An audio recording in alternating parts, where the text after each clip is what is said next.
नमस्कार। एक और नई सुबह की शुरुआत के साथ हम हाजिर हैं नए तेवर और नए कलेवर के साथ। नया सवेरा के एक और खास अंक को लेकर मैं हूं कृतिका और अगले 1 घंटे में हम जानेंगे देश दुनिया से जुड़ी तमाम छोटी और बड़ी खबरें। जिन खबरों पर मुख्य तौर पर नजर होगी वो होगी महाराष्ट्र से जुड़ी, जहां पर बाबा सिद्दीकी हत्याकांड से जुड़ी एक अपडेट आप तक पहुंचाएंगे इस अगले 1 घंटे में। और इसके साथ ही इस अगले 1 घंटे में स्टूडियो में मेरा साथ देंगी मेरी सहयोगी भावना। Good morning. सुप्रभात कृतिका। और जिन बड़े खबरों पर आज हमारी नजर रहने वाली है वो राष्ट्रपति द्रौपदी मुर्मू अल्जीरिया के दौरे पर हैं और आज राष्ट्राध्यक्ष से मुलाकात भी करने वाली हैं। जानेंगे उनके कार्यक्रम के बारे में, साथ ही साथ जिस तरीके से बहराइच में दुर्गा विसर्जन के दौरान हिंसा हुई है उसके बाद उत्तर प्रदेश की पुलिस इस समय एक्शन मोड पर है। बताएंगे क्या क्या इस मामले में और खुलासे हुए हैं। और साथ ही साथ जम्मू कश्मीर में राष्ट्रपति शासन हट गया। गठबंधन सरकार से पहले गृह मंत्रालय की तरफ से एक बड़ी अधिसूचना जारी कर दी गई है। इसके अलावा खबरें होंगी खेल, कारोबार और एंटरटेनमेंट जगत से भी। शुरुआत करते हैं नया सवेरा की सुबह की सुर्खियों के साथ। राष्ट्रपति द्रौपदी मुर्मू ने अल्जीरिया दौरे पर भारतीय समुदाय को बताया भारत का सच्चा राजदूत। आज अपने समकक्ष से करेंगे प्रतिनिधिमंडल स्तर की वार्ता। अल्जीरिया भारत आर्थिक मंच को भी करेंगे संबोधित। नाबालिग नहीं है बाबा सिद्दीकी हत्याकांड का आरोपी धर्मराज कश्यप। अदालत ने 21 अक्टूबर तक पुलिस हिरासत में भेजा। बाकी आरोपियों की तलाश में मुंबई पुलिस।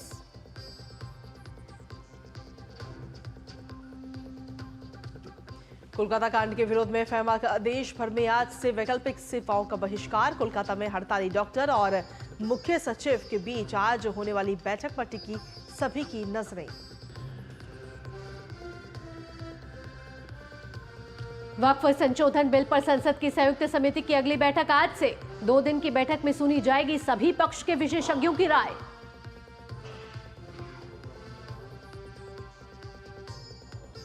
और अंतर्राष्ट्रीय खबरों में इजरायली सेना के अड्डे पर ड्रोन हमले में 4 सैनिकों की मौत, कई घायल। हिजबुल्लाह की धमकी, अगर लेबनान पर हमला जारी रहा तो और होंगे हमले।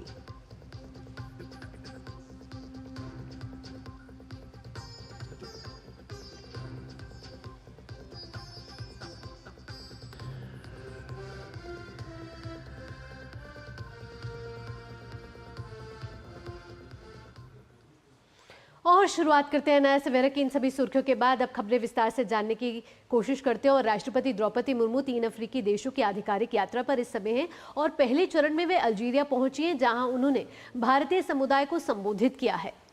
इस दौरान अपने संबोधन में उन्होंने कहा कि हमारे संबंध अल्जीरिया के साथ हमेशा अच्छे रहे हैं। जब 1962 में अल्जीरिया स्वतंत्र हुआ तो भारत अल्जीरिया का समर्थन करने के लिए वहां था। तब से राजनीतिक संबंध कई गुना बढ़ गए हैं। साथ ही आपको बता दें कि राष्ट्रपति द्रौपदी मुर्मू ने कहा कि अल्जीरिया में विभिन्न क्षेत्रों में कार्यरत परिश्रमी भारतीय समुदाय एक तरह से भारत के सच्चे राजदूत हैं।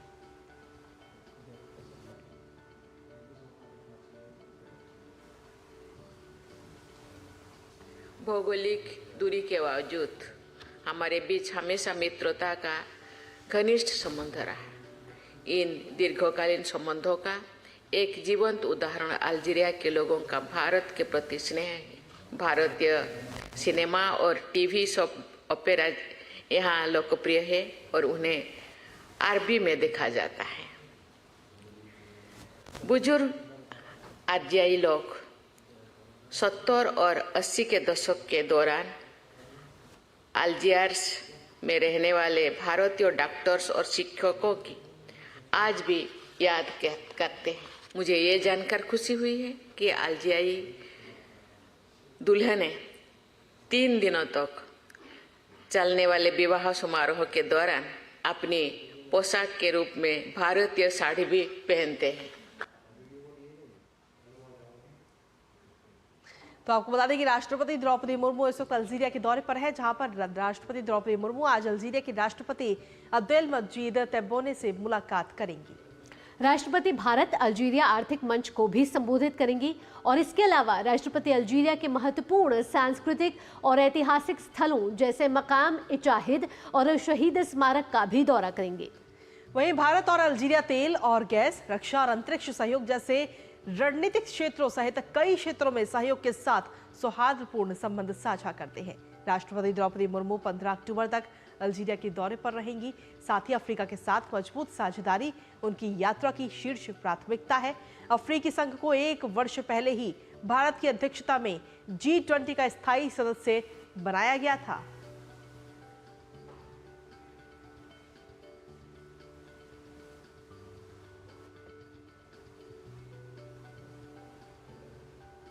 और आगे बढ़ते हुए अब बात कर लेते हैं बाबा सिद्दीकी हत्याकांड से जुड़े मामले की, जहां एनसीपी नेता बाबा सिद्दीकी हत्याकांड में न्यायालय ने आरोपी धर्मराज कश्यप को 21 अक्टूबर तक पुलिस हिरासत में भेज दिया है। इससे पहले आपको बता दें, वकील के दावे के बाद धर्मराज कश्यप का ऑसिफिकेशन टेस्ट कराया गया, जिसमें यह साबित हो चुका है कि वह नाबालिग नहीं है। दरअसल आपको बता दें कि धर्मराज के वकील ने दावा किया था कि आरोपी फिलहाल अभी नाबालिग है, लेकिन साथ ही आपको यह भी बता दें कि इस पूरे मामले में अभी तक मुंबई पुलिस ने 2 आरोपियों को गिरफ्तार किया है और अन्य 2 आरोपियों की तलाश अभी भी जारी है। वहीं गिरफ्तार किए गए आरोपियों में से एक का नाम गुरमैल बलजीत सिंह है, जो कि हरियाणा के कैथल का रहने वाला है, जबकि दूसरा आरोपी का नाम है धर्मराज राजेश कश्यप, जो कि उत्तर प्रदेश के बहराइच का रहने वाला है। तो वहीं अन्य आरोपियों की पहचान भी कर ली गई है, जिसमें थाना कैसरगंज के गंडारा गांव का धर्मराज है और दूसरा साथी शिव कुमार भी बहराइच का ही निवासी है। इसके साथ ही आपको बता दें कि लॉरेंस बिश्नोई गैंग की भूमिका भी इस पूरे मामले पर जांच की जाएगी। तो आपको बता दें कि मुंबई पुलिस की धरपकड़ इस समय जारी है। 2 आरोपियों को गिरफ्तार कर लिया जा चुका है। आपको बता कि देखिए, जो धर्मराज कश्यप है उनका ऑसिफिकेशन टेस्ट हुआ है, जिसमें माना गया है कि धर्मराज कश्यप जो है वो नाबालिग नहीं है और अब धर्मराज कश्यप की जो कस्टडी है वो 21 अक्टूबर तक के लिए उसे हिरासत में भेज दिया गया है, यानी कि बालिग है आरोपी धर्मराज कश्यप। इसके अलावा अन्य आरोपियों की भी तलाश इस समय जारी है। मुंबई पुलिस आपको बता दें कि इस समय एक्शन मोड पर है। साथ ही साथ उत्तर प्रदेश में भी इस पूरे मामले की तपिश जो है वो कहीं ना कहीं सुनाई दे रही है, क्योंकि अभी भी 2 आरोपी फरार हैं और उसमें से जो एक आरोपी है शिव कुमार, उसको कहा जा रहा है कि वो मास्टरमाइंड है और वो कहीं ना कहीं किसी ना किसी एक बड़े गिरोह, बड़े गैंग के साथ जुड़ा हुआ हो सकता है। तो फिलहाल अब देखा जाएगा कि लॉरेंस गैंग का नाम कहीं ना कहीं इस पूरे मामले में सामने आ रहा है और अभी तक हालांकि इस पूरे मामले में फिलहाल जांच भी लगातार की जा रही है और जो बचे हुए दोनों आरोपी है उनकी भी तलाश की जा रही है। इसी पर ताजा अपडेट ले लेते हैं। इस वक्त हमारे साथ में रामेंद्र सिंह इस वक्त जुड़ रहे हैं लखनऊ से, सीधा उन्हीं का रुख करते हैं ताजा अपडेट के लिए। रामेंद्र, अभी तक फिलहाल अगर देखा जाए तो क्या कुछ अपडेट इस पूरे मामले में सामने आ रहा है, क्योंकि पुलिस जो है लगातार बाकी जो 2 अन्य आरोपी है उनकी तलाश कर रही है। रामेंद्र, देखिए, पुलिस तलाश कर रही है और उत्तर प्रदेश की पुलिस डीजीपी मुख्यालय से जो सूचना दी गई है उसमें एटीएस को लगाया गया है, एसटीएफ को लगाया गया है, लोकल पुलिस को लगाया गया और उनके परिवारों को खंगाला गया है कि क्या इनके संबंध किसी अंतर्राष्ट्रीय गिरोह से जुड़े हैं, क्या संगठित गिरोह से जुड़े हुए हैं। ये पुलिस ने उनकी पूरी जन्मकुंडली खंगाली। हालांकि पुलिस को उत्तर प्रदेश में उनके खिलाफ कोई अपराध या मुकदमा नहीं मिला है, लेकिन माना यह जा रहा है कि जो पुलिस की सूचना है कि हो सकता है कि जब पुणे गए थे वहीं किसी संगठित गिरोह के साथ जुड़े हो। जिस तरीके से इन लोगों ने फायरिंग की है उसको लेकर पुलिस का कहना है कि निश्चित रूप से इनको ट्रेनिंग दी गई होगी, अन्यथा इस तरीके से फायरिंग कोई किसी पर नहीं कर सकता है। तो ये जो सूचनाएं आ रही है वो बड़ी आ रही है। एटीएस को लगाया गया है, एसटीएफ को लगाया गया है कि अगर नेटवर्क है तो नेटवर्क खंगाला जाए। ऐसा तो नहीं कि उत्तर प्रदेश से संगठित गिरोह के कोई संबंध है और किसी ने यहाँ से भेजा हो इन लड़कों को। तो ये सारा नेटवर्क खंगाला जा रहा है। उम्मीद की जानी चाहिए कि जल्दी ये सारी चीजें सामने आएंगी, लेकिन अभी तक इनका कोई क्राइम रिकॉर्ड, क्राइम कुंडली उत्तर प्रदेश से नहीं मिली है। बिल्कुल, तो कहीं ना कहीं उत्तर प्रदेश के साथ भी कहीं ना कहीं रामेंद्र हो सकता है कि इस पूरे मामले के तार जुड़े हुए हैं। कितनी टीमें अभी उत्तर प्रदेश की जो है पुलिस टीम, जांच टीम जो है वो जुड़ी हुई है इस मामले के साथ। साथ ही साथ ये जो 2 आरोपी कहे जा रहे, कहे गए तो थे पुणे में मजदूरी करने, फिर ये मुंबई कैसे पहुंचे, इसकी भी तलाश, इसकी भी तफ्तीश की जा रही है। बिल्कुल पूरी कुंडली खंगाली जा रही है। उनके परिवार वालों से पुलिस ने बात की। देखिए, जो लोकल एटीएस है यानी एटीएस को लगा दिया गया है, एसटीएफ को पूरे मामले में लगा दिया गया। लोकल पुलिस और लोकल इंटेलिजेंस का भी मदद ली जा रही है कि क्या इनके संबंध यहाँ किसी से पहले थे, क्या किसी के संपर्क में आए, उत्तर प्रदेश के किसी संगठित गिरोह के संपर्क में आए, ये कैसे उस गिरोह के साथ पहुंचे कि बिश्नोई गैंग में शामिल हुए। तो क्या वहां उन लोगों के साथ कोई बात हुई। अभी कुछ दिन पहले अपनी मां से उन्होंने बात की और धर्मराज ने पैसा भेजा अपनी मां को। तो इस तरीके से पूरा कनेक्शन चेक जी, किया जा रहा है कि रामेंद्र। पैसा ठीक आ रहा था कि नहीं आ रहा था। ये सारी चीजें चेक की जा रही है कि कैसे लिंक जुड़ते हैं, इस पर उत्तर प्रदेश पुलिस काम कर रही है। जी रामेंद्र, एक सवाल मैं आपसे और पूछना चाहूंगी रामेंद्र, क्या जो भी ये दो आरोपी कहे जा रहे हैं, क्या पुलिस ने छानबीन में कुछ ऐसा पता चला है कि क्या इनकी पुरानी कोई क्रिमिनल एक्टिविटी का रिकॉर्ड मिला है? नहीं, पुरानी कोई क्रिमिनल हिस्ट्री नहीं। यहाँ से जब बच्चे गए थे घर वालों ने तो कबाड़ का काम पुणे में करते थे, पुणे से कैसे बंबई आए, इस पर पुलिस रिसर्च कर रही कि क्या घर वालों को कुछ पता है कि यहाँ से किसी आदमी ने इन लोगों को वहां भेजा है। इस पर पुलिस काम कर रही है। यहाँ कोई क्राइम कुंडली उनकी नहीं मिली, कोई क्रिमिनल रिकॉर्ड नहीं है, कोई अपराध नहीं। गाँव वालों को भी नहीं लगता है कि कैसे ये छोटे बच्चे जो यहाँ 18-19 साल के दौर में मुंबई पुणे गए थे वो कैसे अपराधी बन गए, उनको भी विश्वास नहीं हो रहा। तो अभी तक कोई क्राइम कुंडली उनकी नहीं मिली है। जिस तरीके से देखा जाए तो दो और आरोपियों की तलाश अभी फिलहाल मुंबई पुलिस की तरफ से लगातार की जा रही है, जिसमें बताया जा रहा है कि बहराइच का भी कनेक्शन कहीं ना कहीं नजर आ रहा है। देखिए, शिवा जो भागा हुआ है, जिसने अपराध में संलिप्तता थी जिसकी, तो निश्चित रूप से यह हो सकता है कि जो पुलिस लगी हुई है कि शिवा किसी टच में तो नहीं, किसी रिश्तेदार के यहाँ तो नहीं गया, किसी ऐसे जो यहाँ के लोग काम कर रहे हैं, जो यहाँ उनके परिवार के लोग रिश्तेदार हैं, उनके टच में तो नहीं है। तो वो सारी चीजें उत्तर प्रदेश पुलिस कर रही है कि शिवा की गिरफ्तारी में क्या सहयोग कर सकती है और यहाँ से क्या इनपुट दे सकती है मुंबई पुलिस को, इस पर उत्तर प्रदेश पुलिस काम कर रही है। तो उत्तर प्रदेश की पुलिस इस समय एक्शन मोड पे है, वहीं मुंबई पुलिस और उत्तर प्रदेश की पुलिस लगातार समन्वय बनाई बैठी है और साथ ही साथ जो दो आरोपी इस समय फरार हैं उनकी तफ्तीश, उनको धर पकड़ने की कोशिश पूरी तरीके से जारी है और लगातार नई नई अपडेट इस मामले पे आ रही है। फिलहाल रामेंद्र, इन तमाम जानकारियों के लिए आपका बहुत बहुत धन्यवाद। और खबरों का सिलसिला डीडी न्यूज पर यूं ही लगातार जारी, लेकिन फिलहाल नया सवेरा में वक्त एक छोटे से ब्रेक क्या बने रही है हमारे साथ। बढ़िया है, क्यों है? प्राकृतिक हल्दी, मिर्ची, धनिया। नहीं, मिर्ची, धनिया, हल्दी, MDH। बेटियां घर की रौनक हैं। बेटियां घर संवारती हैं। बेटियां पीढ़ियां सजाती हैं। बेटियां घर की बुनियाद कहलाती हैं। बेटियों को सलाम करता है मोंगिया स्टील, स्टील का बादशाह। बच्चों को सर्टिफिकेट मिले तो कितना अच्छा लगता है ना। और अगर आपके आटे को भी मिले तो गेहूं की क्वालिटी, आटे की शुद्धता, रोटी की सॉफ्टनेस के लिए सर्टिफिकेट अगर होता तो है ना।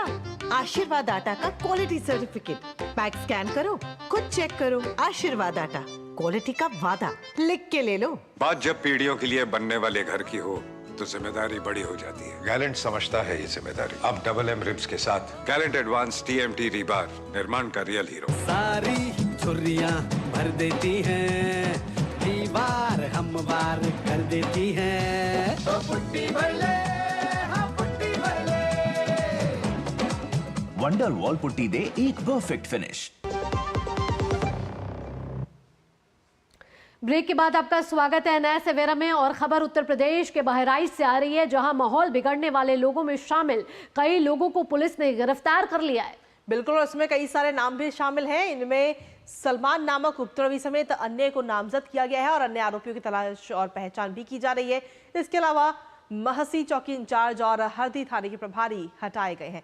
कल रात DIG अमरेंद्र सिंह ने SP के साथ घटनास्थल का दौरा भी किया था और इस दौरान भीड़ के साथ प्रशासनिक अधिकारियों के बीच एक लंबी बातचीत चली है, जिसके बाद सभी लोग रास्ते से अब हट गए हैं और मूर्तियों के विसर्जन का सिलसिला फिर शुरू हुआ।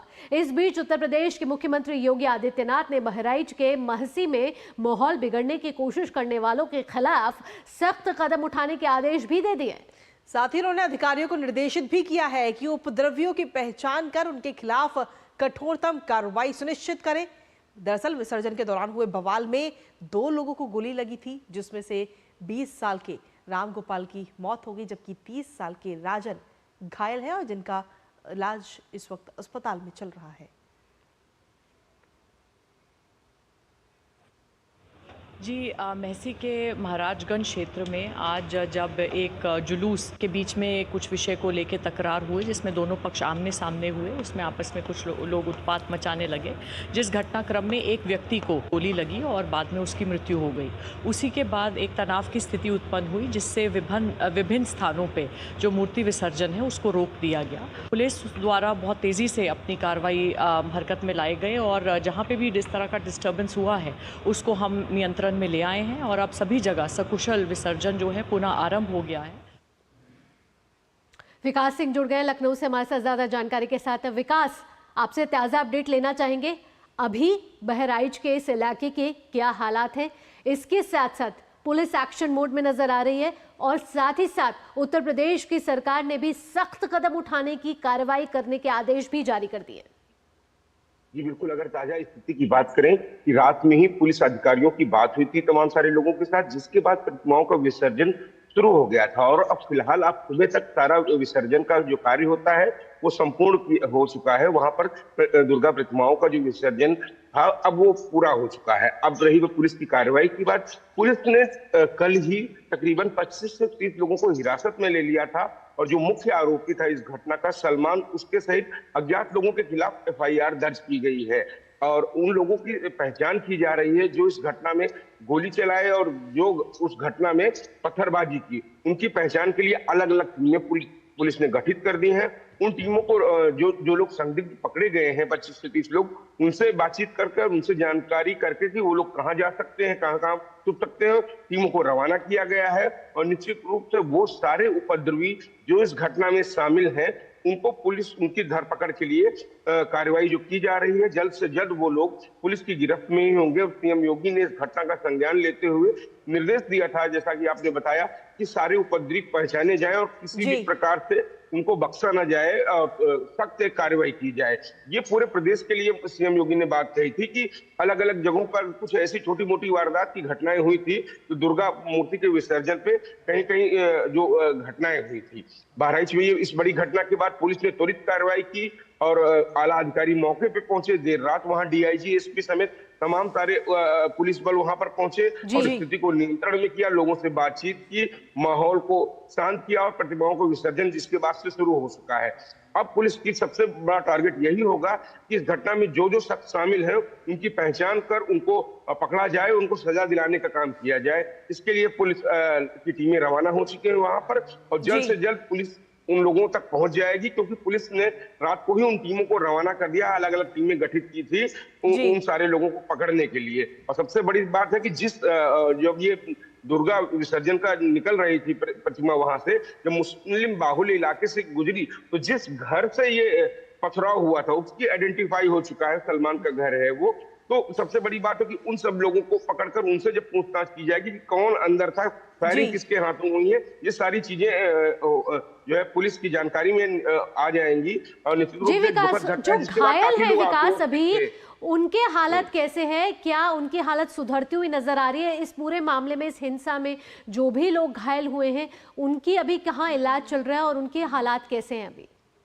बिल्कुल, इस घटना में तकरीबन 15 लोग के आसपास इसमें घायल हुए थे इस पथराव में, जिनमें से इलाज के लिए कुछ लोगों को महसी में तहसील में ही रखा गया था अस्पताल में और बाकी लोगों को मेडिकल कॉलेज बहराइच में ले आया गया था। फिलहाल बाकी की स्थिति वहां पर ठीक है, लेकिन एक शख्स की दुखद मृत्यु हो जाने के कारण लोगों में आक्रोश व्याप्त हुआ था, लेकिन प्रशासन की मध्यस्थता के कारण अब लोगों को समझाया गया है कि त्वरित कार्रवाई की जाएगी और इस घटना में जो भी लोग शामिल हैं उन पर सख्त से सख्त कार्रवाई की जाएगी। मुख्यमंत्री योगी आदित्यनाथ ने भी इसके सख्त निर्देश दिए हैं। लोगों को इस बात की जानकारी है कि मुख्यमंत्री योगी आदित्यनाथ ने इस घटना का संज्ञान लिया है। उसके बाद से ही प्रतिमाओं का विसर्जन एक बार फिर से शुरू हो चुका सुचारू रूप से, जो अब संपूर्ण हो चुका है। पुलिस की कार्रवाई आगे की जारी है फिलहाल। जी विकास, जिस तरीके से आपने बताया कि नामजद कई सारे आरोपी हैं, लेकिन उसमें मुख्य तौर पर सलमान का नाम सामने आया है और साथ ही सलमान के अलावा और कौन कौन से ऐसे नाम हैं जो उपद्रवी के तौर पर नजर आ रहे हैं जिनका नामजद किया गया है? इसके साथ ही आपसे ये भी जानना चाहेंगे कि इस पूरे मामले में क्या अभी तक किसी प्रकार की कोई गिरफ्तारी हुई है? देखिए, पुलिस ने 25 से 30 लोगों को हिरासत में कल रात में ही ले लिया था। अब उनसे पूछताछ के आधार पर आगे की कार्रवाई की जा रही है। कि कौन कौन लोग शामिल हैं। तो पुलिस निश्चित रूप से उन लोगों को आइडेंटिफाई करना चाहती है जिन लोगों ने गोली चलाई। गोली किस शख्स ने चलाई, इस बात की पहचान करना अभी बाकी है। वो असलहा कौन सा था, पथराव तो किया गया है, उसमें काफी ज्यादा लोग घायल हुए। पथराव के बीच में गोली फायर करना, ये सबसे बड़ी बात होगी। वो सलमान से ही पता चल पाएगा कि शख्स, क्या वो शख्स सलमान ही था या अन्य कोई शख्स वहां पर मौजूद था। क्योंकि इस मुस्लिम बाहुल्य क्षेत्र से जब ये प्रतिमाओं का विसर्जन निकला है, उसी दौरान ये हादसा हुआ है। और निश्चित रूप से इस घटना के बाद पूरे क्षेत्र में काफी ज्यादा तनाव व्याप्त हो गया था। इसके बाद पुलिस ने कार्रवाई करते हुए इसमें आसपास के पूरे क्षेत्र में पुलिस की गश्त बढ़ा दी गई है। वहां पर काफी पुलिस बल मौजूद वहां पर तैनात कर दिया गया है कि किसी भी प्रकार की अगर कोई घटना होती है, कोई तनाव होता है, व्याप्त होता है, तो उस पर नियंत्रण किया जा सके। और पुलिस इस पर कार्रवाई कर रही है। पूछताछ के बाद हो सकता है अभी दोपहर बाद पुलिस अधीक्षिका एक बार फिर से जानकारी दे इस पूरे मामले की। जी विकास, तो आप इस मामले पर नजर बनाए रखिएगा, आपसे आगे भी अपडेट लेते रहेंगे। फिलहाल तमाम जानकारियों के लिए आपका बहुत बहुत धन्यवाद। और इसी के साथ चलिए अब खबरों में आगे बढ़ेंगे, जहां पश्चिम बंगाल से भी खबर सामने आई, जहां पर पश्चिम बंगाल में दुर्गा माता के पंडाल में तोड़फोड़ का एक मामला सामने आया। हावड़ा ग्रामीण पुलिस जिले के श्यामपुर पुलिस स्टेशन के अंतर्गत आने वाले क्षेत्र में उपद्रवियों का एक समूह उग्र हो गया और दुर्गा पूजा पंडालों में तोड़फोड़ शुरू कर दी। उन्होंने श्यामपुर बाजार व्यवसायी समिति पूजा पंडाल में मूर्तियों को आग लगा दी और अन्य पंडालों में भी तोड़फोड़ की। उनमें से कुछ लोगों ने विसर्जन घाट पर पथराव भी किया। भाजपा नेता शुभेंदु अधिकारी ने अपने सोशल मीडिया एक्स पर इस बात की जानकारी साझा की और पश्चिम बंगाल पुलिस से उपद्रवियों के खिलाफ कार्रवाई करने का भी आग्रह किया है।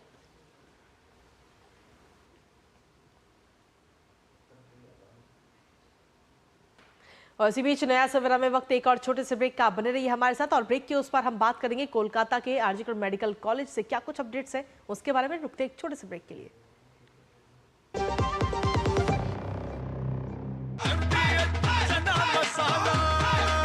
अब छोलिया हो या लोबिया, सफेद चने या काले चने, सब कुछ मजेदार बने।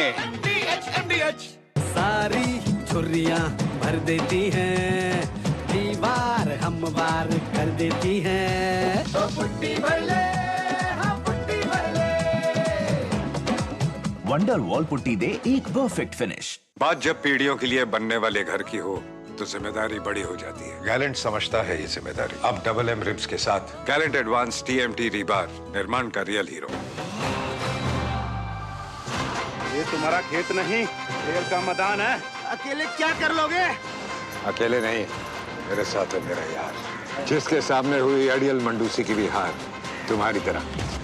IIL के ट्रैक्टर ब्रांड का मिलियन, गेहूं का पहरेदार, अड़ियल मंडूसी की हार। दादी के हाथों का जादू और खुशबू से महकता घर। MDH गरम मसाला, असली मसालों से भरा हूँ मैं, क्योंकि हर रिश्ता है स्वाद से जुड़ा।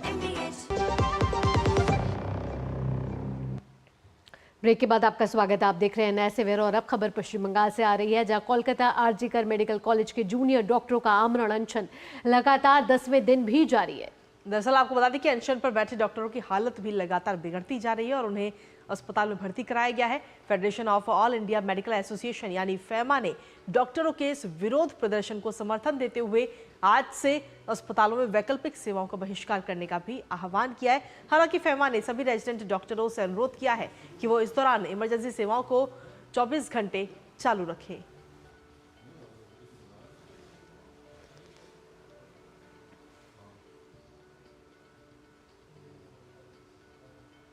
वहीं साथ ही आपको बता दें कि पश्चिम बंगाल के मुख्य सचिव मनोज पंत आज दोपहर 12:30 बजे प्रदर्शनकारी डॉक्टरों के साथ बैठक करने वाले हैं। और ये बैठक काफी महत्वपूर्ण है क्योंकि इस बैठक में राज्य के स्वास्थ्य विभाग के मुख्यालय में ये बैठक होनी है। साथ ही भारतीय चिकित्सा संघ यानी IMA ने हड़ताल पर बैठे डॉक्टरों के समर्थन में 15 अक्टूबर को यानी कल भूख हड़ताल पर जाने की भी घोषणा की है। IMA ने कहा कि देश भर में IMA जूनियर डॉक्टर्स नेटवर्क मंगलवार को सुबह 6 बजे से शाम 6 बजे तक भूख हड़ताल करेंगे। इसके साथ ही IMA ने पश्चिम बंगाल की मुख्यमंत्री ममता बनर्जी से उनकी मांगे मानने की भी अपील की है और कहा है कि कोलकाता के युवा डॉक्टर अपनी वैध मांगों के लिए मृत्यु से संघर्ष कर रहे हैं। तो कोलकाता में आज महत्वपूर्ण बैठक होने वाली है। डॉक्टरों के साथ मुख्य सचिव की बैठक है। दोपहर 12:30 बजे इस बैठक को प्रस्तावित किया गया है। साथ ही आपको बता दें कि फाइमा ने वैकल्पिक सेवाओं का बहिष्कार करने का जो फैसला किया है, उसके साथ साथ कल इंडियन मेडिकल एसोसिएशन के डॉक्टर्स जो हैं वो भी भूख हड़ताल पर रहेंगे। कोलकाता से जुड़ गए हमारे साथ प्रसन्नजीत बख्शी। प्रसन्नजीत, आपसे ताज़ा अपडेट लेना चाहेंगे कि जिस तरीके से एक तरफ तो डॉक्टर आमरण अनशन पर बैठे हुए हैं, उसके साथ साथ आज एक महत्वपूर्ण बैठक होने वाली है मनोज पंत के साथ डॉक्टरों की। इस बैठक में कहीं ना कहीं डॉक्टर अपनी मांगों पे अड़ग नजर आ रहे हैं और कह सकते हैं अब प्रसन्नजीत की अब जो लड़ाई है वो आर पार की आ गई है। हाँ देखिए, आर पार की लड़ाई है, इसमें कोई संदेह नहीं है, लेकिन आज की बैठक को लेकर थोड़ा सा मैं कहना चाहूँगा कि एक अटकल पैदा हो गया है, क्योंकि ये जो मनोज पंत चीफ सेक्रेटरी, उनकी जो चिट्ठी है बैठक के लिए, उसमें जूनियर डॉक्टर के बारे में कुछ बताया नहीं गया। इसमें जो डॉक्टर के अलग अलग संगठन है, इन लोगों को अपील किया गया कि आप अपने दो प्रतिनिधि लेके हमारे जो स्वास्थ्य भवन, मतलब जो हेल्थ डिपार्टमेंट के हेडक्वार्टर है, वहाँ पे पहुँचे। तो यहाँ पे चाहे जो संगठन है, IMA जैसे, फेमा जैसे, जूनियर डॉक्टर फ्रंट जैसे, इनका कहना है कि बैठक किस लिए करना चाहते हैं और बैठक किसके साथ करना चाहते हैं चीफ सेक्रेटरी, ये सब पहले क्लियर करे, क्योंकि जो मांगे हैं 10 दफ़ा मांगे हैं वो सबके सामने है। और बार बार इस तरह की बैठक की आह्वान करते हुए, इस मांगों के बारे में कुछ बात ना करते हुए लोगों को या जूनियर डॉक्टर को गुमराह करने की कोशिश किया जा रहा है। ये तो एक तरफ है। दूसरी तरफ है कि आज पूरे देश में इस आरजीकर की गूंज जिस तरह से पहुंच गए हैं, जिस तरह से प्राइवेट और गवर्नमेंट दोनों प्रतिष्ठानों में डॉक्टर ने सीज वर्क की ऐलान किया है। आज सुबह 6 बजे से बुधवार सुबह 6 बजे तक, या कल का जो अनशन है, सिंबॉलिक अनशन, ये सब लेके अब स्थिति ऐसा दबाव तृणमूल कांग्रेस सरकार और ममता बनर्जी सरकार के ऊपर है, जिसको बार बार ये बैठक के नाम पर जिस दबाव को रिलीज करने की कोशिश में है, ऐसा डॉक्टर का कहना है। इसीलिए आज की बैठक के ऊपर तो एक सवाल निशान लग गया है सुबह। जी प्रसन्नजीत, लेकिन इस बैठक की अगर हम बात करें तो क्या हम उम्मीद कर सकते हैं कि इस बैठक अगर ये होती है तो उसके बाद में ये जो अनशन पर लगातार डॉक्टर्स बैठे हुए हैं, क्योंकि उन डॉक्टर्स की तबीयत भी लगातार बिगड़ती जा रही है अनशन की वजह से, तो इसका कोई रास्ता, कोई हल निकलेगा? देखिए जय, पिछले 5-6 बैठक के बाद हमें जो समझ में आ रहा है, कुछ हकीकत है, जिस हकीकत को सरकार की तरफ से छिपाने की कोशिश किया जा रहा है। सबसे बड़ी मांग है, मैं बताऊं कि ये जो पीड़िता के लिए न्याय, ये अभी CBI और अदालत के दायरे में है, उसमें प्रदेश सरकार की कुछ करना नहीं है। लेकिन आगे जाके अभया जैसा और किसी के साथ ना हो, इसके लिए जो सुरक्षा की मांग डॉक्टर की तरफ से किया गया है, वो सुरक्षा को पुख्ता करने के लिए अदालत के सामने जो कुछ भी बताया जा रहा है, या स्टेटस रिपोर्ट के नाम पर जो कुछ भी चीफ सेक्रेटरी की तरफ से दिया गया है, हकीकत में उसका कुछ भी नजर नहीं आ रहा है। ना जूनियर डॉक्टर को नजर आ रहा है, ना हम जैसे पत्रकारों को नजर आ रहा है। मतलब ड्यूटी रूम बनाना, लैबोरेटरी बनाना, इस तरह का कुछ भी नहीं हो रहा है। इसीलिए डॉक्टर आज ही जो उनकी जो मानसा है कि इस तरह से बैठक में जाने का कोई मतलब नहीं है, क्योंकि सरकार ने लोगों को और अदालत को और जूनियर डॉक्टर को और सारे समाज को गुमराह करने की कोशिश में लगी हुई है। जी प्रसन्नजीत, इसके अलावा 10वां दिन आ चुका है आमरण अनशन का। कई डॉक्टरों की तबीयत बिगड़ रही है और कईयों को अस्पताल में भी भर्ती कराया गया है। क्या राज्य सरकार की तरफ से उनसे कोई मिलने आया है? बिल्कुल नहीं, राज्य सरकार की तरफ से उनसे कोई मिलने नहीं आया। ऊपर से यहाँ पे धरना ना हो, मतलब धर्मतला में धरना ना हो, इसके लिए पिछले 4-5 दिन पूजा के दौरान कई तरह से बाधाएं देने की खबर हमारे पास आए, लेकिन फिर भी जो लोगों की समर्थन है और इनके जूनियर डॉक्टर की और सीनियर डॉक्टर की जो एकजुट है, ये सब मिला के वहां से जूनियर डॉक्टर का जो धरना मंच है, उस मंच को हटाने में नाकाम रही सरकार। लेकिन आज काफी क्रूशियल है, आज के बाद क्या होने जा रहा है। जिस तरह से प्राइवेट डॉक्टर्स भी सीज वर्क में आ चुके हैं, इसके बाद क्या होगा हमें देखना पड़ेगा। जी प्रसन्न जी, तो इन तमाम जानकारियों के साथ आपका बहुत बहुत धन्यवाद। यहां रुकेंगे एक छोटे से ब्रेक के लिए। ब्रेक के बाद भी खबरों का सिलसिला यूं ही जारी रहेगा। आप देखते रहिए नया सवेरा। बढ़िया है, शुद्ध है। प्राकृतिक हल्दी, मिर्ची, धनिया। नहीं, मिर्ची, धनिया, हल्दी, MDH। बात जब पीढ़ियों के लिए बनने वाले घर की हो तो जिम्मेदारी बड़ी हो जाती है। गैलेंट समझता है ये जिम्मेदारी। अब डबल M रिब्स के साथ गैलेंट एडवांस TMT रीबार, निर्माण का रियल हीरो। एक ऐसा तबका जो रिटायरमेंट के बारे में आज भी बिल्कुल नहीं सोचता, वो है औरतें। औरतें कमा के भी वल्नरेबल हैं। सो NPS एक इक्वालिटी ला रहा है। हम सब एक बराबर प्लेटफॉर्म पे हैं। अपने बेहतर कल को सुनिश्चित करने के लिए NPS जरूरी है। बेटियां घर की रौनक हैं। बेटियां घर संवारती हैं। बेटियां पीढ़ियां सजाती हैं। बेटियां घर की बुनियाद कहलाती हैं। बेटियों को सलाम करता है मोंगिया स्टील, स्टील का बादशाह। ये तुम्हारा खेत नहीं, खेल का मैदान है। अकेले क्या कर लोगे? अकेले नहीं, मेरे साथ है मेरा यार, जिसके सामने हुई आइडियल मंडूसी की भी हार तुम्हारी तरह। IIL के ट्रैक्टर ब्रांड का मिलियन, गेहूं का पहरेदार, आइडियल मंडूसी की हार। और ब्रेक के बाद एक बार फिर से स्वागत है आप सभी का। खबरों में आगे बढ़ते हैं और अन्य खबरों का भी रुख कर लेते हैं, जहां केंद्रीय गृह मंत्री अमित शाह के निर्देश के बाद से लगातार पूरे देश से ड्रग के खिलाफ अब तेजी से अभियान चल रहा है। दिल्ली के महिपालपुर में पकड़ी गई लगभग 6,000 करोड़ रुपए की कोकीन तस्करी के मामले में जांच का दायरा अब लगातार बढ़ता जा रहा है। इस नेटवर्क की पड़ताल में जुटी दिल्ली पुलिस और गुजरात पुलिस ने संयुक्त अभियान में गुजरात के अंकलेश्वर से 518 किलोग्राम कोकीन बरामद किया है। साथ ही आपको बता दें कि बाजार में इसकी कीमत 5,000 करोड़ रुपए बताई जा रही है और एक पखवाड़े के भीतर ड्रग्स की ये तीसरी बड़ी बरामदगी है। इससे पहले पुलिस ने 1 अक्टूबर को महिपालपुर से 562 किलोग्राम और पिछले हफ्ते इसी सिंडिकेट के दिल्ली के रमेश नगर स्थित ठिकाने से 208 किलोग्राम कोकेन बरामद कर चुकी है। और इस सिंडिकेट में अब तक 1,289 किलोग्राम कोकीन बरामद किया जा चुका है, जिसकी अंतर्राष्ट्रीय कीमत 13,000 करोड़ रुपए से अधिक की बताई जा रही है, जो अब तक की सबसे बड़ी बरामदगी में से एक माना जा रहा है। इस सिंडिकेट से जुड़े 7 आरोपियों को अब गिरफ्तार भी किया जा चुका है। तो ड्रग्स के खिलाफ बड़ी कार्रवाई इस समय जारी है और केंद्रीय गृह मंत्री अमित शाह के निर्देश के बाद जिस तरीके से एक के बाद एक तार जुड़ते हुए नजर आ रहे हैं, साफ जाहिर हो रहा है कि एक बड़ा साजिश को कहीं ना कहीं अंजाम दिया जा रहा था। और मुकेश शुक्ला जुड़ गए हमारे साथ ज़्यादा जानकारी के साथ। मुकेश, आपसे ताज़ा अपडेट लेना चाहेंगे। कहीं ना कहीं कहा जाए कि जिस तरीके से ड्रग्स सिंडिकेट के तार एक के बाद एक जुड़ते हुए नजर आ रहे हैं, इसका दायरा कहीं ज़्यादा है और जिस तरीके से जांच चल रही है वो कहीं ना कहीं कहा जा रहा है कि ड्रग तस्करी में अब तक की जांच का सबसे बड़ी जीत कहीं ना कहीं इसको कहे जाए जांच टीम की।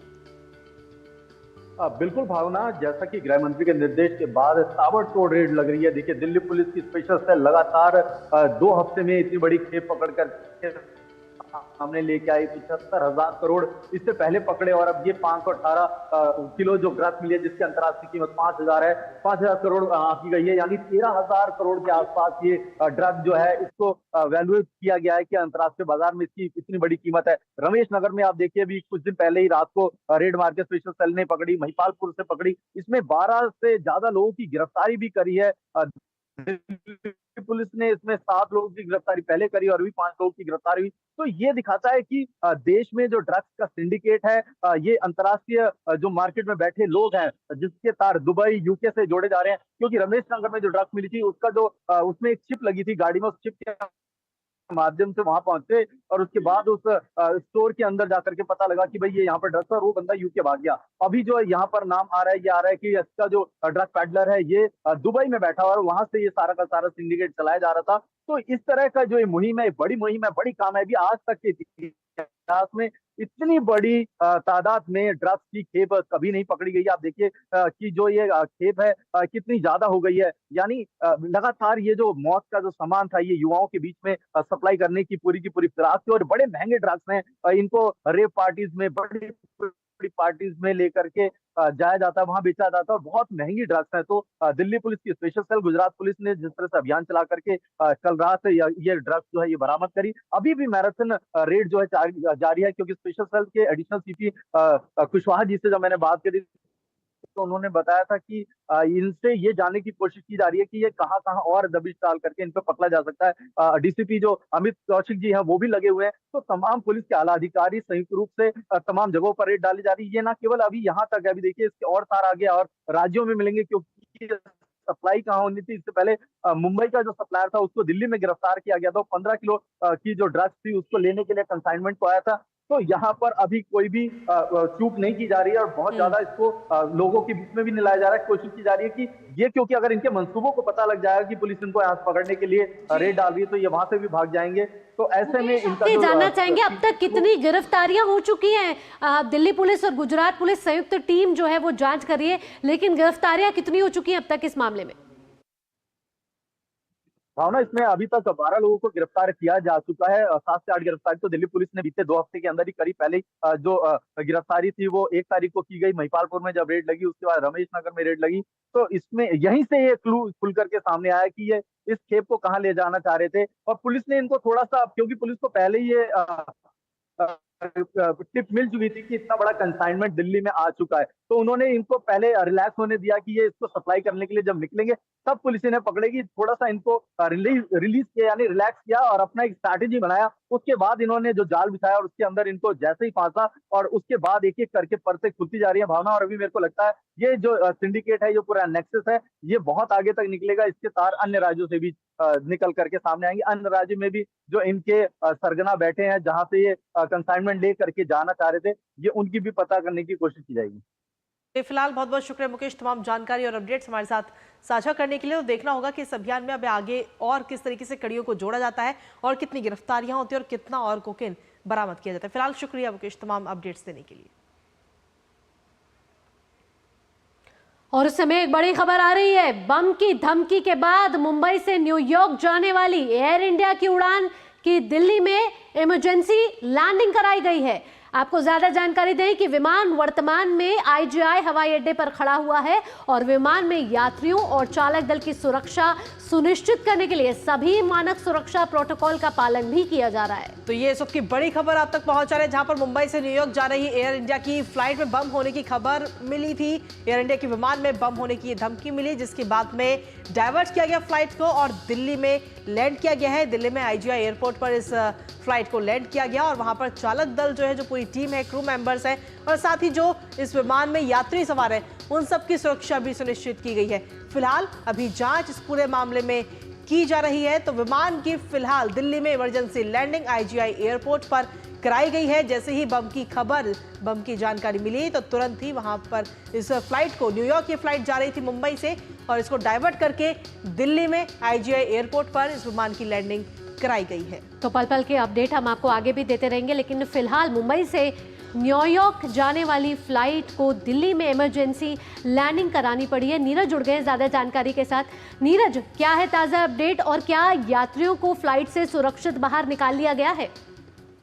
देखिए, बिल्कुल सुरक्षा के जो तमाम उपाय हैं वो किए गए हैं और बम होने की जो सूचना है वो मिली थी एयर इंडिया की इस फ्लाइट में जो मुंबई से न्यूयॉर्क जा रही थी। और जैसे ही ये जानकारी मिली उसके बाद इस फ्लाइट को डाइवर्ट किया गया और दिल्ली स्थित आईजीआई एयरपोर्ट पर इस फ्लाइट को उतारा है। दिल्ली पुलिस की तमाम जो टीमें हैं वो उस समय मौके पर मौजूद हैं। सीआईएसएफ है वो भी वहां पर मौके पर मौजूद है और पूरे जो विमान है उसकी जो जांच है वो की जा रही है और जो यात्री और क्रू मेंबर है उनकी सेफ्टी का भी पूरा ध्यान रखते हुए प्रोटोकॉल के तहत इस प्लेन की जांच की जा रही है। हालांकि अभी तक कोई भी संदिग्ध वस्तु या बम जिस तरह की बात निकलकर सामने आई थी वो नहीं मिली है, लेकिन फिर भी सुरक्षा को देखते हुए पूरे विमान की जो जांच है वो अभी भी चल रही है। चलिए, फिलहाल शुक्रिया नीरज तमाम जानकारी और अपडेट्स हमारे साथ साझा करने के लिए। इस खबर पर आप अपनी नजर यूं ही लगातार बनाए रखिएगा, आगे भी आपसे अपडेट्स लेंगे। यहाँ रुकेंगे एक छोटे से ब्रेक के लिए। ब्रेक के बाद भी खबरों का सिलसिला यूं ही जारी रहेगा। आप देखते रहिए नया सवेरा। आपके घर के खाने में रेस्टोरेंट जैसा स्वाद ले आए MDH का शाही पनीर मसाला। पनीर को क्या मस्त बना डाला। बात जब पीढ़ियों के लिए बनने वाले घर की हो तो जिम्मेदारी बड़ी हो जाती है। गैलेंट समझता है ये जिम्मेदारी। अब डबल M रिब्स के साथ गैलेंट एडवांस TMT रीबार, निर्माण का रियल हीरो। ये तुम्हारा खेत नहीं, शेर का मैदान है। अकेले क्या कर लोगे? अकेले नहीं, मेरे साथ है मेरा यार, जिसके सामने हुई अड़ियल मंडूसी की भी हार तुम्हारी तरह। आईआईएल के ट्रैक्टर ब्रांड का मिलियन, गेहूं का पहरेदार, अड़ियल मंडूसी की हार। सारी छुर्रियां भर देती हैं, दीवार हमवार कर देती हैं। तो पुट्टी भर ले, हाँ पुट्टी भर ले। वंडर वॉल पुट्टी दे एक परफेक्ट फिनिश। और ब्रेक के बाद एक बार फिर से स्वागत है आप सभी का नया सवेरा में। और बढ़ते अब आगे और रुक करते हैं हमारे खास सेगमेंट का, अखबारों की सुर्खियों का।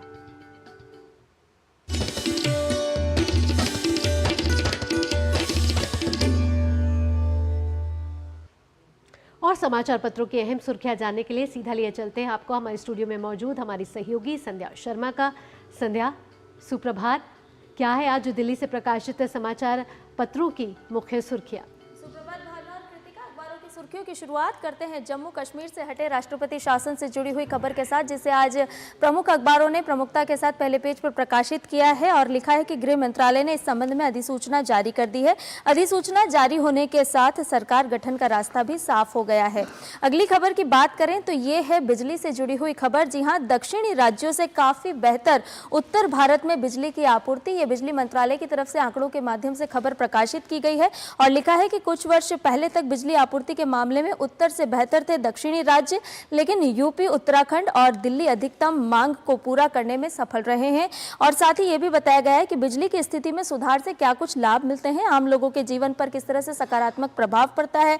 डीजल जनरेटर चलाने की जरूरत नहीं पड़ती, जिससे पर्यावरण को नुकसान नहीं होता है और साथ ही साथ उद्योगों को भी इससे फायदा मिलता है। उत्पादन के साथ गुणवत्ता में भी सुधार होता है। तो इस खबर को आज प्रमुखता के साथ स्थान दिया गया है। एक और खबर की बात करते हैं, यह है राजधानी दिल्ली के प्रदूषण से जुड़ी हुई खबर। जी हां, वायु गुणवत्ता और भी खतरनाक होगी। जैसे धीरे धीरे ठंड अपनी दस्तक दे रही है, तो जल्द ही दिल्ली की हवा भी अब खतरनाक हो सकती है। इस खबर को आज पंजाब केसरी अखबार ने प्रकाशित किया है और प्रदूषण पर सुप्रीम सुनवाई आज हो सकती है। ये भी आज एक जो जनहित याचिका है उस पर सुप्रीम कोर्ट सुनवाई कर सकता है, इसे भी बताया गया है। एक और खबर की बात करते हैं, ये है आयुष्मान भारत से जुड़ी हुई खबर। जी हाँ, आयुष्मान भारत में जुड़ सकते हैं और स्वास्थ्य पैकेज। इस खबर को आज प्रमुखता के साथ अखबारों ने लिया है। लिखा है कि 70 वर्ष और उससे अधिक आयु के सभी लोगों को स्वास्थ्य कवरेज देने की जो तैयारी केंद्र सरकार की तरफ से की गई है, अमीर हो या गरीब, हर वर्ग के बुजुर्गों को इसके तहत विस्तारित योजना का लाभ मिलेगा। तो और भी स्वास्थ्य पैकेज में इसमें जोड़ा जाएगा। एक और खबर की बात करते हैं जो राष्ट्रीय सहारा अखबार ने ली है और मार्केट पेज पर प्रकाशित की और लिखा है कि दिवाली के मौके पर हवाई किराए में 25% तक की कमी। जी हां, एटीएफ की कीमतें घटने से दर्ज हुई है ये कमी और बेंगलुरु कोलकाता उड़ान के लिए किराया लगभग 38% घटा है। इस खबर को लिया गया है। चलते चलते एक और खबर की बात करते हैं जिसे जनसत्ता अखबार ने आज प्रकाशित किया है। अपने विशेष पेज पर प्रकाशित करते हुए लिखा है कि अनुसूचित जाति आयोग को मिली 47,000 शिकायतें और साथ ही साथ ये भी बताया कि एनसीएससी के एक वरिष्ठ अधिकारी ने जो बात कही कि राज्यों में सबसे ज्यादा शिकायतें उत्तर प्रदेश से दर्ज की गई। अधिकारी ने बताया कि आयोग को हर दिन 200 से 300 शिकायतें मिलती हैं और उसका निवारण भी किया जाता है। तो इस तरह से अलग अलग क्षेत्रों से जुड़ी हुई आज के समाचार पत्रों में ये खबरें प्रकाशित की गई हैं। बहुत बहुत शुक्रिया संध्या, इतनी सारी खबरों को बेहद ही कम समय में और एक अलग ही अंदाज से हमारे दर्शकों के सामने प्रस्तुत करने के लिए। चलिए बढ़ते हैं आगे और बात कर लेते हैं अब कारोबार जगत की।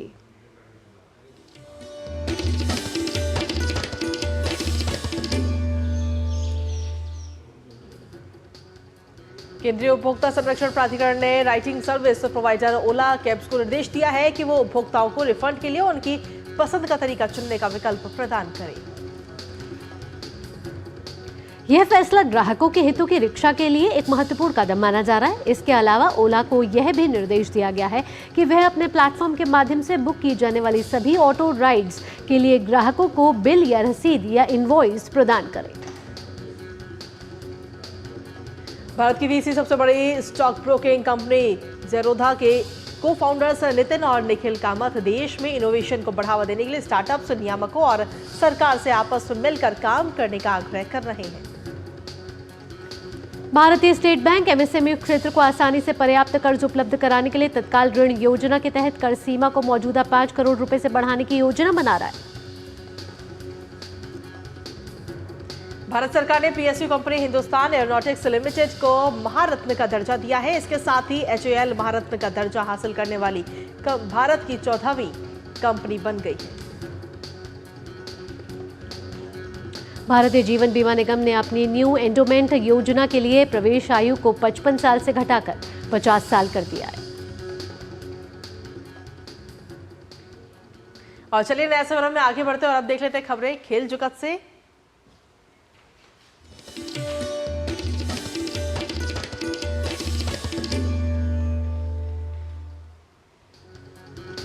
महिला T20 क्रिकेट विश्व कप में भारतीय टीम को ऑस्ट्रेलिया के हाथों 9 रन से शिकस्त झेलनी पड़ी है। इस हार के बाद भारतीय टीम के सेमीफाइनल में पहुंचने की उम्मीद लगभग खत्म हो गई है। महिला T20 क्रिकेट विश्व कप में इंग्लैंड ने स्कॉटलैंड पर 10 विकेट से बड़ी जीत दर्ज की। स्कॉटलैंड ने निर्धारित 20 ओवर में 6 विकेट पर 109 रन बनाए, जिसका पीछा करते हुए इंग्लैंड की टीम ने बगैर विकेट गंवाए 10 ओवर में 113 रन बनाकर जीत हासिल कर ली। 7 साल बाद एक बार फिर से वापसी कर हॉकी इंडिया लीग 2024-25 का ऑक्शन शुरू हो गया है। नीलामी के पहले दिन भारतीय हॉकी टीम के कप्तान हरमनप्रीत सिंह मालामाल हुए। वह दिन के सबसे महंगे खिलाड़ी रहे। सूरमा हॉकी क्लब ने हरमनप्रीत सिंह को 78 लाख रुपए में खरीदा। दिल्ली के करणी सिंह शूटिंग रेंज में विश्व निशानेबाजी चैंपियनशिप का बजा बिगोल। भारत ने 23 निशानेबाजों का दल लेगा भाग। पेरिस ओलंपिक के दोहरी पदक विजेता मनु भाकर ISSF विश्व कप 2024 का हिस्सा नहीं होंगी। यानिक सिनर ने शंघाई मास्टर्स का खिताब अपने नाम कर लिया है। सिनर ने रविवार को खेले गए फाइनल मुकाबले में सर्बिया के नोवाक जोकोविच को 7-6, 6-3 से हराया। आर्यन सबालेका ने जीता वुहान ओपन का खिताब। फाइनल मुकाबले में जैंग किनफेन को हराया। लगातार तीसरी बार वुहान ओपन का खिताब जीतने वाली सबालेका बनी पहली खिलाड़ी, जबकि इस साल का एकल का उनका चौथा खिताब। नेशंस लीग में आज देर रात फ्रांस का सामना होगा बेल्जियम से। इस मुकाबले में फ्रांस की ओर से नहीं दिखेंगे ग्रिजमैन और एम्बापे। और चलिए नए खबर में आगे बढ़ते हैं और रुख करते हैं सिने जगत की खबरों का फटाफट अंदाज में।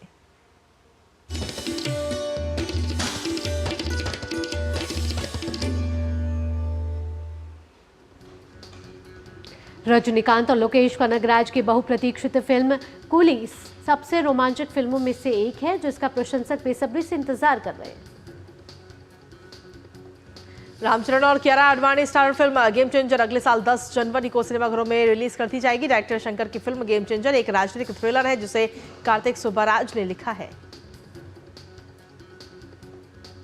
श्रीदेवी के नाम पर मुंबई में एक चौक बनाया गया है। लोखंडवाला के इलाके में जहां श्रीदेवी कई साल तक रही, वहीं इस चौक का नाम रखा गया है।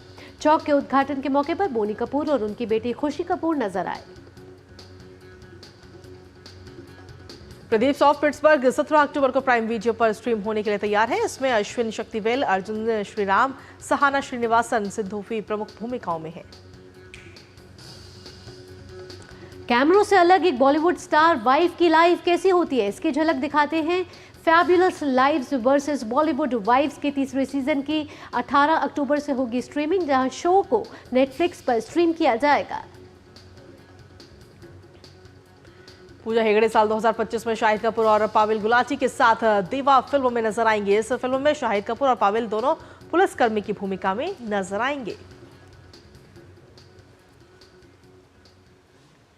और नया सवेर में अब बात कर लेते हैं मिजाज मौसम की।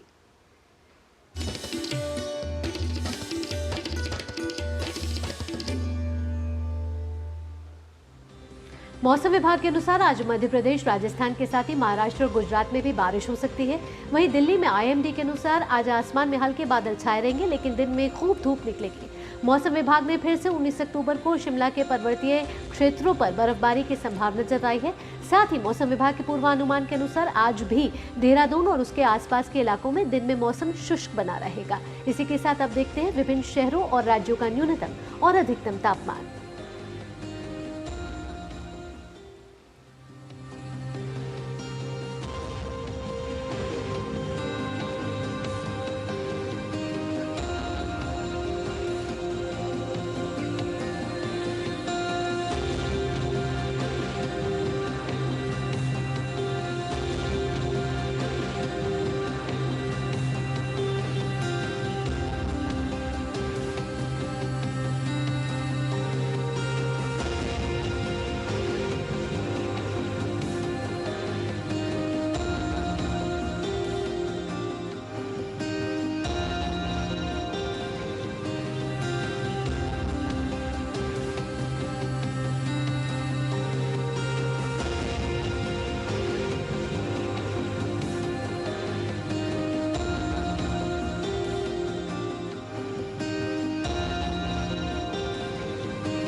और चलिए नए खबर में बढ़ते आगे, जहां आपको बता दें कि दिल्ली के न्यू मोती बाग में मानसूनी लेडीज क्लब द्वारा एक खास तरह की दीपोत्सव मेले का आयोजन किया गया।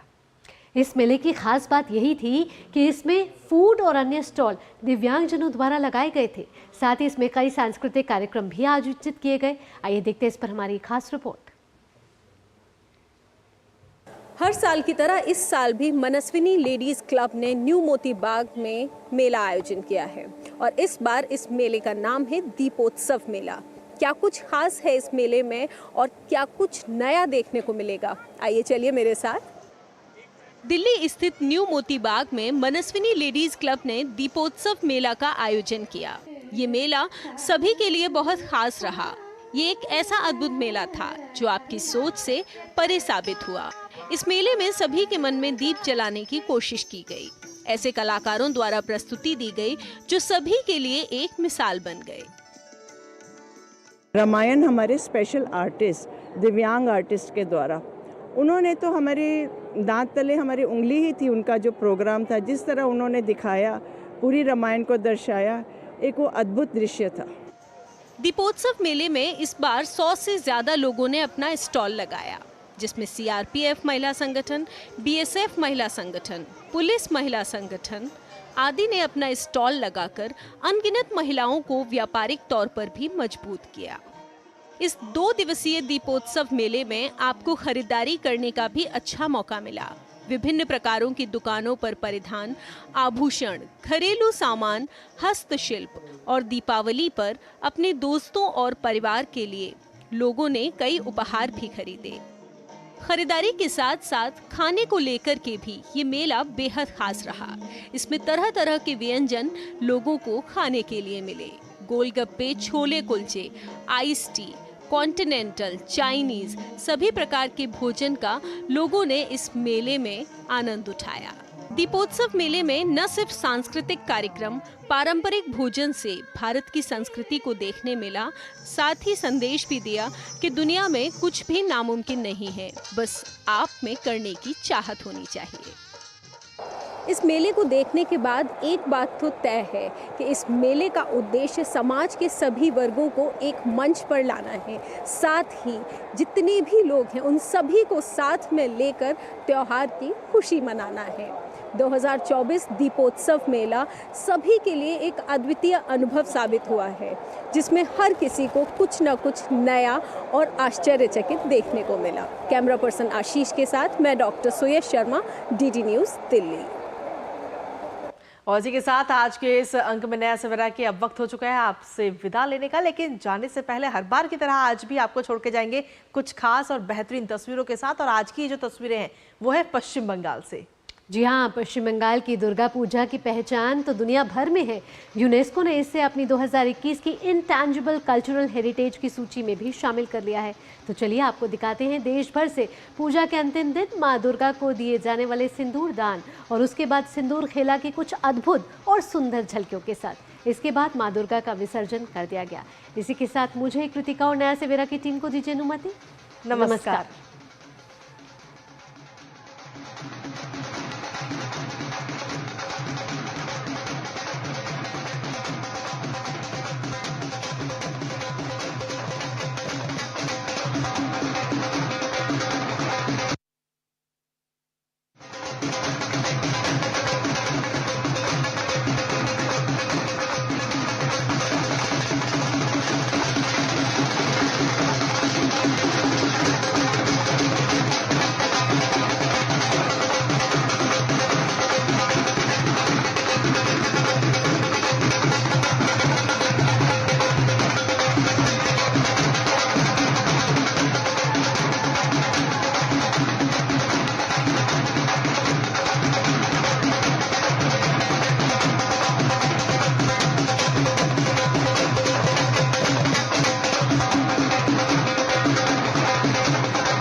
नया सवेरा के प्रायोजक थे गैलेंट एडवांस रैबर।